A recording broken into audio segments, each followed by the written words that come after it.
Hello friends, SG exam YouTube channel पर आप सभी का बहुत बहुत स्वागत है। दोस्तों, आज की वीडियो में हम नर्सिंग का 2017 का पेपर हम सोल्व कर रहे हैं। बीएससी नर्सिंग आरयूएचएस के लिए 2017 का क्वेश्चन पेपर हम सोल्व कर रहे हैं और इसमें हम ये देखेंगे कि कौन कौन से क्वेश्चंस बहुत इंपॉर्टेंट है, कहाँ से क्वेश्चंस बार बार रिपीट हो रहे हैं और कौन कौन से क्वेश्चंस की हमें फिर से तैयारी करने की ज़रूरत है, कौन से क्वेश्चन बार बार रिपीट हो सकते हैं। देखिए यहाँ पर सबसे पहले आपके सामने क्वेश्चन है यहाँ पर, which is neutral rubber is the following, निम्न में से कौन सा प्राकृतिक रबर है। तो यह आपके पास इसका थर्ड ऑप्शन हो जाएगा, आपके पास आइसोप्रीन की हम बात करते हैं तो यह आपका क्या होता है, प्राकृतिक रबर होता है। ठीक है, आइसोप्रीन और जो नियोप्रीन आपके क्लोरोप्रीन जो आपके पास होता है कृत्रिम रबर, उसमें केवल इतना सा डिफरेंस होता है कि वहाँ पर जैसे आपके पास ये 1,3 ब्यूटाडाइन होता है, 1, 2, 3 एंड 4, तो ये 1,3 ब्यूटाडाइन होता है। ये जो सेकंड पोजीशन है, इस सेकंड पोजीशन पे अगर Cl लगा दिया तो ये आपके पास क्लोरोप्रीन हो जाता है, जो कि आपके प्राकृतिक रबर नहीं बल्कि कृत्रिम रबर होता है। अगर यहाँ पर आपने CH3 लगा दिया तो ये आपका आइसोप्रीन होता है। ठीक है, नेक्स्ट क्वेश्चन की बात करते हैं। नेक्स्ट क्वेश्चन आपके पास, विटामिन ए का केमिकल नेम क्या है। तो विटामिन ए का केमिकल नेम आपके पास क्या होता है, रेटिनॉल होता है। आपको सब देखिए ए, इसकी ट्रिक हो जाएगी आपके पास, रथ एक टोपी। तो रे का मतलब यहाँ पर हो जाएगा रेटिनॉल, थे का मतलब हो जाएगा थाइमीन, ए का मतलब हो जाएगा एस्कॉर्बिक एसिड, के का मतलब हो जाएगा कैल्सीफेरॉल और टो का मतलब हो जाएगा टेकोफेरॉल और पी का मतलब हो जाएगा फाइलोक्विनोन। तो देखिए ये हो जाएगा विटामिन ए का, थाइमीन हो जाएगा विटामिन बी का, एस्कॉर्बिक हो जाएगा विटामिन सी का, कैल्सीफेरॉल विटामिन डी का, टेकोफेरॉल विटामिन ई का और आपके पास फाइलोक्विनोन विटामिन के का। तो इन सभी विटामिन के आपको जो इनके नाम है, केमिकल्स नेम है, वो आपको याद करने हैं। ठीक है, अगली बात करते हैं हम। आपके पास है SF6 में हाइब्रिडाइजेशन क्या होगा। तो देखिए आप हाइब्रिडाइजेशन निकाल सकते हैं SF6 में। तो एक फॉर्मूला होता है हाइब्रिडाइजेशन निकालने का, एन की वैल्यू जो आपको निकालनी है वो निकालनी है 1/2। सल्फर के वैलेंस शेल में कितने इलेक्ट्रॉन होते हैं, 6, प्लस जो भी आपके पास चार्ज है वो चार्ज आप इसमें माइनस कर दीजिए। ठीक है, माइनस के साथ लिख दीजिए, इस पर कोई चार्ज नहीं है तो हम यहाँ 0 कर देते हैं। और साथ में मोनोवेलेंट स्पीसीज कितनी है, 6 सल्फर है तो 6 यहाँ पर आप ऐड कर दीजिए। तो यह आपके पास हो जाएगा 1/2 इंटू 12 है, तो कितना हो जाएगा 6, एन की वैल्यू 6 हो गई, यानी आपके पास 1s 3p और D2, ये वाला हाइब्रिडाइजेशन आपके पास हो जाएगा sp3d2। तो इसके अकॉर्डिंग आपका आंसर कौन सा हो जाएगा, बी ऑप्शन आपका राइट आंसर यहाँ पर हो जाएगा, बी ऑप्शन करेक्ट ऑप्शन हो जाएगा। नेक्स्ट क्वेश्चन की बात करते हैं। आहार में एस्कॉर्बिक एसिड की अगर आपके पास डिफिशियंसी हो जाएगी तो कौन सी डिजीज हो जाएगी। ठीक है, तो एस्कॉर्बिक एसिड अभी आपने देखा था, एस्कॉर्बिक एसिड का किससे रिलेशन है, विटामिन सी से रिलेशन है। और विटामिन सी से कौन सा रोग होता है, कौन सा रोग होता है, स्कर्वी होता है। ये विटामिन बी से होता है, रतौंधी विटामिन ए से होता है और रिकेट्स किससे होता है, विटामिन डी से। तो आंसर कौन सा हो जाएगा, डी ऑप्शन आपका राइट आंसर हो जाएगा।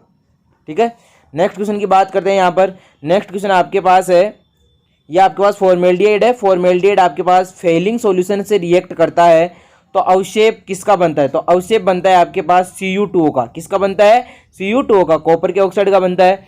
यहाँ पर आपके पास जैसे देखिए ये आपका फॉर्मेल्डिहाइड हो गया, ये आपके पास रिएक्ट करता है किससे, CuOH के होल ट्वाइस से। साथ में प्रेजेंस किसकी होती है, NaOH की, एक बेस की प्रेजेंस होती है। तो यहाँ से आपके पास जो बनता है वो आपके पास बन जाता है, जैसे मान लीजिए ये बनता है आपके पास CH3CW, ये माइनस, ये तो बन जाएगा आपका कार्बोक्सिलेट आयन मेन तो, और साथ में आपके पास बनेगा Cu2O, जो कौन से कलर का होता है, रेड कलर का होता है। कौन से कलर का होता है, रेड कलर का आपके पास PPT बनता है। तो किसका बनता है वो, Cu2 का। तो बी ऑप्शन आपका राइट आंसर हो जाएगा। नेक्स्ट क्वेश्चन आपके पास, कौन सी ऐसी स्पीसीज है जिसमें एमाइड लिंकेज नहीं है। पहली बात तो आपको ये पता होना चाहिए कि एमाइड लिंकेज होती क्या है। तो एमाइड जो आपके पास लिंकेज होती है, ये एमाइड लिंकेज ऐसी होती है, जैसे एमिनो एसिड आपने देखा हो तो ये वाली एमाइड लिंकेज होती है, ये वाली। ऐसा वाला अगर बॉन्ड कहीं भी प्रेजेंट है तो वो क्या कहलाएगा, एमाइड लिंकेज कहलाएगा। अगर मैं एसिटामाइड की अगर आपको स्ट्रक्चर बताऊं तो एसिटामाइड की आपके पास स्ट्रक्चर हो जाएगी CH3COONH2। तो क्या यहाँ पर एमाइड लिंकेज है। प्रोटीन होता है वो अमीनो एसिड से मिलकर बना होता है। और बेंजेमाइड की अगर मैं बात करूँ तो यहाँ पर आप केवल क्या लगा दीजिए, CH3 की जगह बेंजीन वाले मान लीजिए, तो इसमें भी एमाइड हो गया। प्रोटीन की अगर मैं बात करूँ, अमीनो एसिड होता है, अमीनो एसिड की तो स्ट्रक्चर ही कुछ ऐसी होती है, R C H C W H और NH2। अब दूसरा जो एमिनो एसिड आपके पास आएगा वहां पर उसका NH2 यहाँ आ जाएगा, ये एक दूसरे से रिएक्ट करेंगे और कौन सी लिंकेज बनाएंगे, COOH।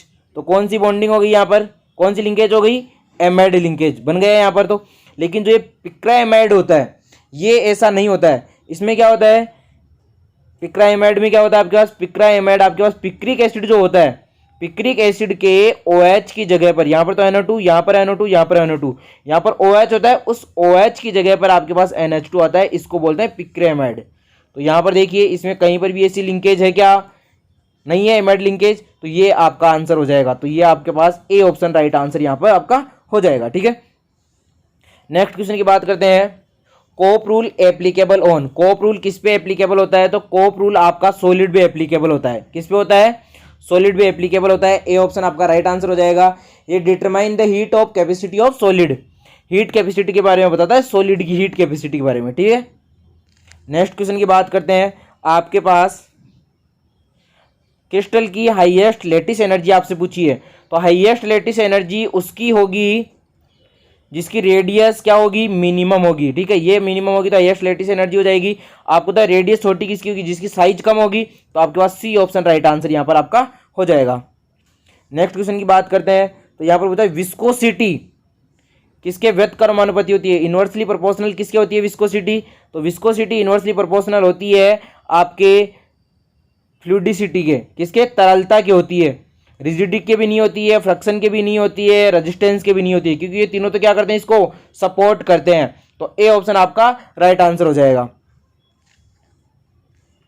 आपको ये भी पता होना चाहिए कि विस्कोसिटी होती क्या है, सयांता होती क्या है। ठीक है, नेक्स्ट क्वेश्चन की बात करते हैं, क्वेश्चन नंबर 27।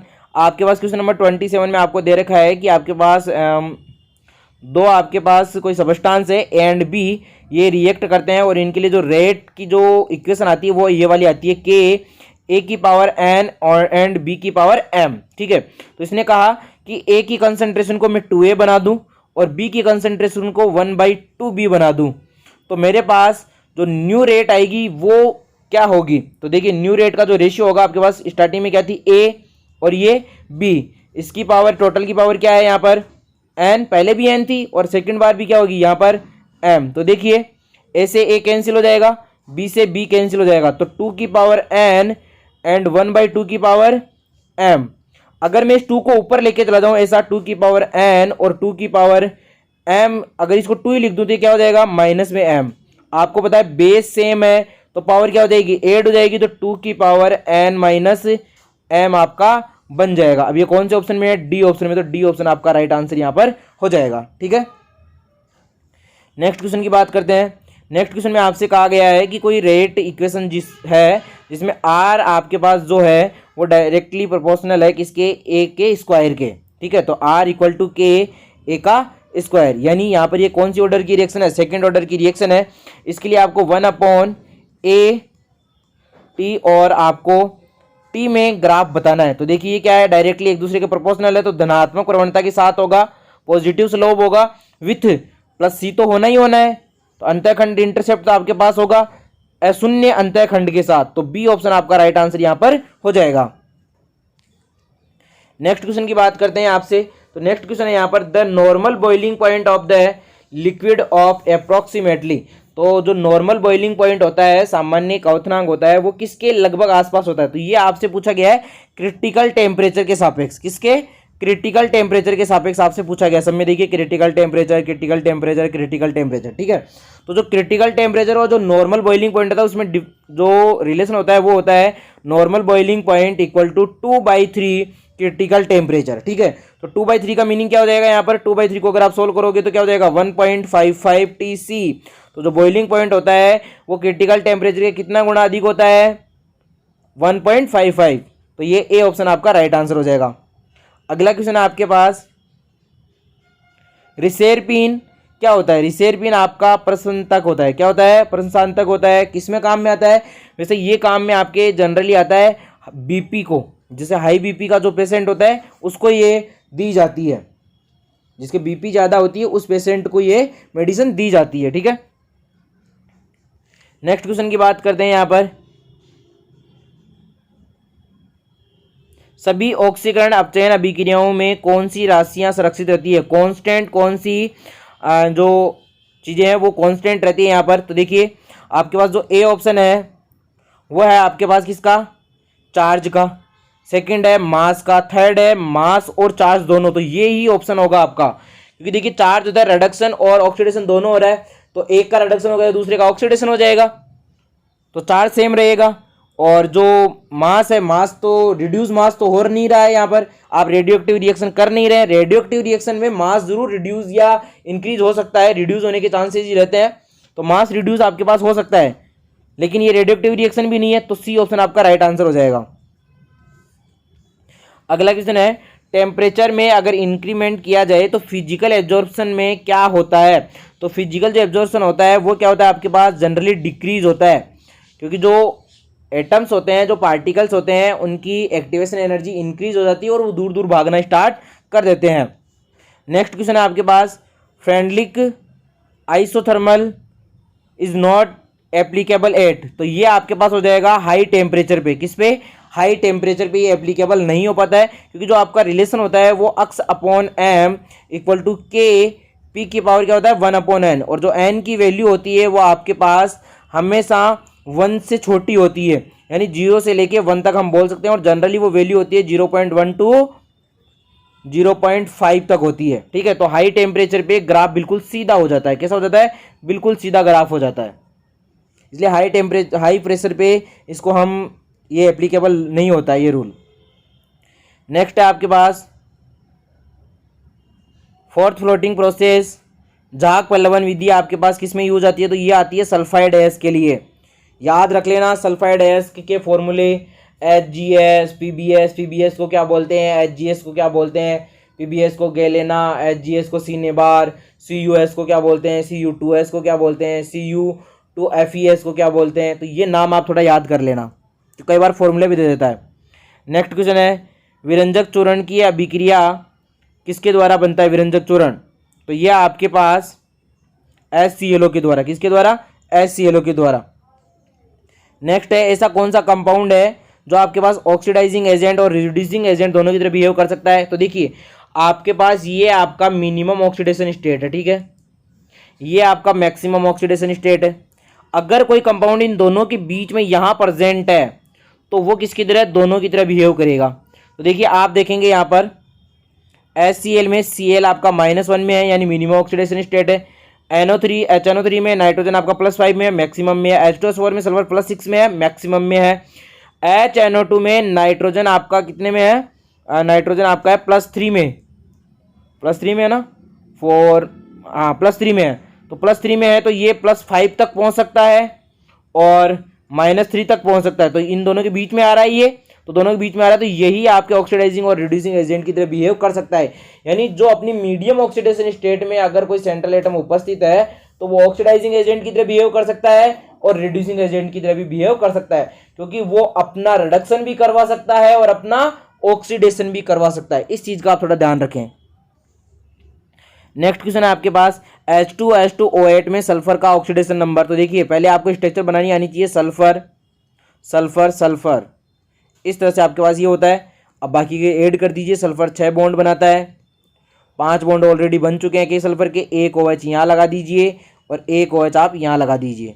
तो सल्फर का यहाँ पर जो आपके पास ऑक्सीडेशन नंबर होगा कितना आएगा, इससे देख लीजिए, 2 यहाँ से, 1 यहाँ से, 3, 2 5 और 1 6, तो +6 आ जाएगा। इसका भी +6 और इसका भी +6 ऑक्सीडेशन नंबर।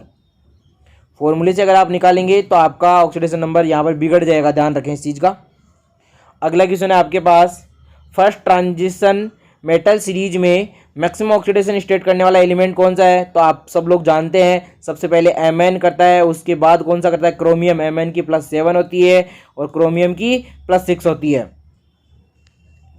आगे बात करते हैं, हाइड्रोजिनेशन ऑफ ऑयल्स कौन सा कैटलिस्ट यूज करते हैं? तो निकिल मेटल करते हैं। क्या करते हैं? निकिल करते हैं, तो बी ऑप्शन राइट आंसर हो जाएगा। नेक्स्ट क्वेश्चन आपके पास, व्हाइट फॉस्फोरस में PP बॉन्ड एंगल कितना होता है? तो आपको पता होना चाहिए पहले व्हाइट फॉस्फोरस की स्ट्रक्चर क्या होती है, कुछ इस तरह की होती है, ये फॉस्फोरस, इनको मिला लीजिए, कुछ इस तरह की बॉन्डिंग आपको देखने को मिलती है। अगला जो यहाँ पर होता है आपके पास, ये एक दूसरे के साथ ऐसे, ठीक है। तो देखो ये मैं जो बॉन्ड बना रहा हूँ वो देखना, ये वाला, एक बार कलर चेंज कर देता हूँ। देखिए इस वाले की बात कर रहे हैं हम यहाँ पर, तो ये क्या, एक ट्राइंगल बन गया है यहाँ पर 3 फॉस्फोरस का, ऐसा वाला ट्राइंगल बन गया। और ट्राइंगल में आपको पता है कि ये वाला बॉन्ड कितना होता है, ये वाला बॉन्ड 60 डिग्री एंगल होता है। तो ए ऑप्शन आपका राइट आंसर यहाँ पर हो जाएगा। बात समझ में आ रही है? ए ऑप्शन आपका राइट आंसर यहाँ पर हो जाएगा, ए ऑप्शन। नेक्स्ट क्वेश्चन की बात करते हैं यहाँ पर। देखिए बहुत ही इंपॉर्टेंट क्वेश्चन है। The brown ring formed in the test of nitrate is due to the formation of which of the following. तो देखिए ब्राउन रिंग के लिए कौन सा वाला, तो याद रखना इसमें इंपॉर्टेंट तो एक तो देखिए ये है कि अंदर कौन कौन से लिगेंड किस तरह से होते हैं। तो FeH2 का होल 5 NO और बाद में सॉरी लिगेंड के बाहर की तरफ आपके पास +2 चार्ज होता है, ठीक है। तो यहाँ पर क्या होता है कि आपके पास जो फेरस होता है इसका ऑक्सीडेशन नंबर +1 होता है, ये आपको ध्यान रखना है बस। बाकी का फॉर्मूला याद रख लीजिए इसका, और ऑक्सीडेशन नंबर Fe का कितना होता है +1, क्योंकि NO पे क्या होता है +1 चार्ज होता है, बाहर +2 चार्ज है। इधर से आपका +1 जाएगा और बाहर की तरफ पहले से ऑलरेडी +2 है, तो ये उधर जाएगा -1 बन जाएगा, -1 करोगे तो क्या हो जाएगा +1 आ जाएगा, ठीक है। नेक्स्ट क्वेश्चन है आपके पास, HCl कंसनट्रेट H2SO4 और K2Cr2O7 से जब रिएक्ट करता है तो कौन क्या बनता है, आपके पास बनता है क्रोमिल क्लोराइड बनता है। क्या बनता है? क्रोमिल क्लोराइड बनता है, CrO2Cl2। डी ऑप्शन आपका राइट आंसर हो जाएगा। नेक्स्ट क्वेश्चन है, गिन्यार्ड अभिकर्मक के लिए मैग्नीशियम के साथ, गिन्यार्ड अभिकर्मक का आपको रिएजेंट का फॉर्मेशन करना है, तो मैग्नीशियम के साथ किसका यूज करते हैं, तो हम करते हैं एल्किल हैलाइड का। किसका करते हैं? एल्काइल हैलाइड का। तो बी ऑप्शन आपका राइट आंसर हो जाएगा। नेक्स्ट ऑप्शन है आपके पास, क्लोरीन इथेनॉल से क्रिया करके क्या देता है, तो क्लोरीन आपके पास इथेनॉल से अभिक्रिया करके आपके पास क्लोरल देता है। क्या देता है? क्लोरल देता है, CCl3CHO देता है। अगर हमें बनाना भी हो तो किस तरह से बनाते हैं, देखिए C2H5OH, इसकी आप रिएक्ट करवा दीजिए Cl2 से, आपके पास CH3CHO बन जाएगा। फिर इसकी आप फिर 3Cl से रिएक्ट करवा दीजिए 3Cl2 से, तो आपके पास CCl3CHO बन जाएगा, जिसे हम क्या नाम देते हैं, क्लोरल, क्लोरल, ठीक है। अगला क्वेश्चन है आपसे, IPC नेम पूछा है, तो देखिए आपके पास ये क्या है, IPC नेम में आपके पास ये क्या है, एक ईथर है। और ईथर में ये रूल होता है, छोटे कार्बन के साथ में ऑक्सीजन जाता है, बड़े वाले का नाम लिखा जाता है। तो छोटे वाला कौन सा है, यहाँ पर छोटा ग्रुप कौन सा है, CH3 है, तो ये हो जाएगा मेथेन का ऑक्सीजन जुड़ते हैं मेथोक्सी, परफिक्स लग जाएगा आपका मेथोक्सी, और एथेन 2 कार्बन का आगे है ये वाला, तो मेथोक्सी एथेन इसका नाम हो जाएगा। अगला क्वेश्चन है, यूरोट्रोपिन का फॉर्मेशन अमोनिया से कैसे किया जाता है, तो देखिए अमोनिया जो होता है आपके पास, उस अमोनिया को आपको क्या करना होता है, यूरोट्रोपिन के फॉर्मेशन के लिए अमोनिया के आप फार्मेल्डिहाइड से रिएक्ट करवा दीजिए। किससे करवाएंगे? डी ऑप्शन से, फार्मेल्डिहाइड से रिएक्ट करवा दीजिए। आप फार्मेल्डिहाइड के 6 फार्मेल्डिहाइड के मॉलिक्यूल्स ले लीजिए और 4 NH3 के ले लीजिए, आपके पास यूरोट्रोपिन बन जाएगा, ठीक है। और यूरोट्रोपिन की अगर मैं स्ट्रक्चर की अगर यहाँ पर आपसे बात करूँ तो यूरोट्रोपिन की स्ट्रक्चर भी बहुत इंपॉर्टेंट होती है, ध्यान रखना।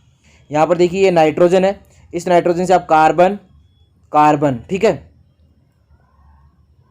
और फिर आगे यहाँ नाइट्रोजन और फिर से नाइट्रोजन। अब ये जो नाइट्रोजन है दोनों, इन दोनों नाइट्रोजन के बीच में एक कार्बन हो रहा जाएगा यहाँ पर, ठीक है। ये कार्बन क्या है यहाँ पर, CH2 एक तरह से।